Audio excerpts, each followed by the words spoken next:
পূজা আনুমানিক 200 থেকে 250 বছর এরকম আমরা ময়মুরব্বীর কাছ থেকে শুনে আসছি।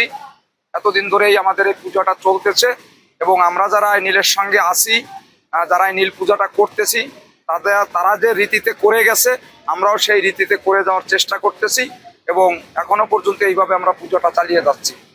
আপনারা আশীর্বাদ করবেন আমাদের এই নীল মেলাটা যাতে সুন্দর মতো আমরা পরিচালনা করতে পারি এবং মায়ের এই পূজাটা যাতে সুন্দরভাবে আমরা করতে পারি। আগামী মঙ্গলবারে মাস যাচ্ছে, ওই দিনকে আমাদের মায়ের স্নান হবে, হাজার হাজার ভক্ত সেখানে উপস্থিতি হবে এবং সেখানে অনেক ভক্তের সমাগম হবে, ঘাটে স্নান হবে, মায়ের পূজা হবে। এরপরে আপনারা এইখানে মায়ের মন্দিরেও পূজা হবে। এই নীলির বয়স মানে মোটে 22 সালে উৎপত্তি হয়েছে। আমাকে বলার যে পর্ব আছে এই পর্বর মধ্যে পাওয়া গেছে নীল মোটে 22 সালে উৎপত্তি হয়েছে। এই বলেশ্বর নদী, এখানে নদী ছিল বিরাট নদী, ওই নদীর থেকে এক বদ্রীনাথ, সে তার মা ছিল আর সেইটি এর ছেলে মেয়ে ছিল না, সেইটি আদেশে এই নীল পাইছে। মোটে 22 সালে উৎপত্তি হয়েছে, বাংলা 22 সালে। কিন্তু আমার জানা মতে আমি আজ 50 বছর আমি এই নীলের সঙ্গে আছি। শিয়া বাটার ও ভিটামিনে সমৃদ্ধ লিলি বিউটি সোপ, তারুণ্যময় উজ্জ্বল ত্বকের জন্য। এবং 10 বছর আমি এই নীল নাচাইছি, আর তারপরে 40 বছর আমি এই নীলের সঙ্গে বাড়াই করতেছি।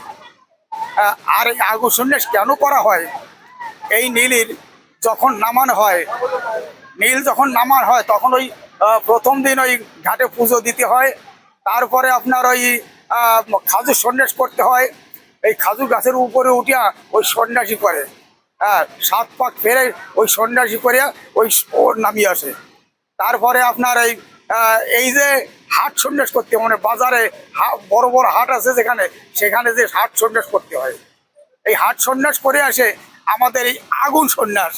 এই আগুনে ব্রহ্মারে নিয়ে আমরা এতদিন যে ওই ধূপবান করেছি, ওই করেছি সে করেছি, তাতে ব্রহ্মার খুবই হয়েছে। আজকে সেই আগুন সন্ন্যাস আমরা এইখানে করলাম।